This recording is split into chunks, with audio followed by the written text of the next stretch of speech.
మన గ్రామంలో ఎలికట్ట గ్రామంలో 76వ గణతంత్ర దినోత్సవం జరుపుకుంటున్నటువంటి పాఠశాల ప్రధానోపాధ్యాయులు,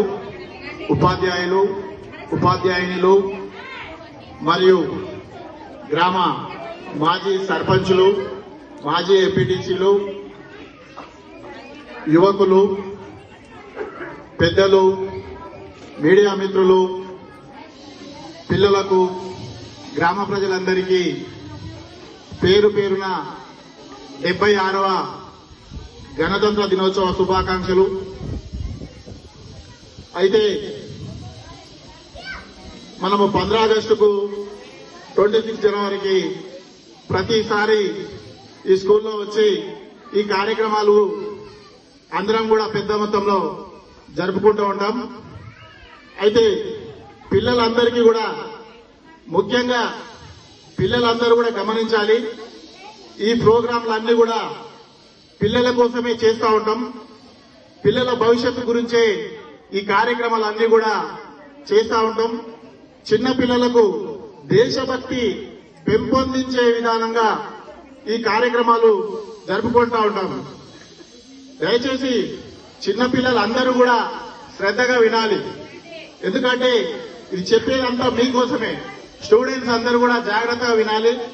ప్రతి సబ్జెక్టు ఇక్కడ వచ్చిన వాళ్ళు కూడా అందరూ ఎవరో ఏదో పని లేకొచ్చిన వాళ్ళు కాదు, అందరూ కూడా మేధావులు.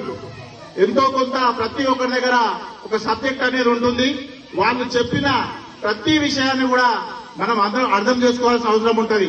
మనకు స్కూల్లో టీచర్లు చెప్పే ప్రతి విషయాన్ని కూడా మనము, వాళ్ళు చెప్పే ప్రతి మాటలో ఒక అర్థం ఉంటుంది. ఆ అర్థాన్ని మనం ఎప్పటికప్పుడు గ్రహించాల్సి ఉంటుంది.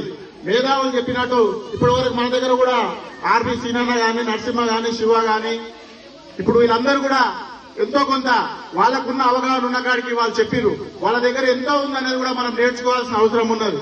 దేశం కోసం మన నాయకులు మనకి ఇప్పుడు అంత తయారైంది, కూర్చోలేనికి ఇంత ఇబ్బంది అవుతుంది. ఒకానొక టైంలో వాళ్ళు 200 సంవత్సరాలు దేశం కోసం నానా ఇబ్బందులు పడుకుంటూ ప్రాణాలు అర్పించిన సందర్భాలున్నాయి. 200 సంవత్సరాలు ఆంగ్లేయులు మన దేశాన్ని, ఉన్న సంపదను, దేవాలయాలను అన్నింటిని కూడా కొల్లగొట్టుకుని వాళ్ళ దేశానికి తరలించి మన దేశాన్ని పీడిత దేశంగా ఇక్కడ ప్రకటించి ఏం లేకుండా, మన దేశంలో ఏమి మిగిల్చకుండా కూడా బ్రిటిష్ వాళ్ళు మన దేశాన్ని లాక్కొని వెళ్ళడం జరిగింది.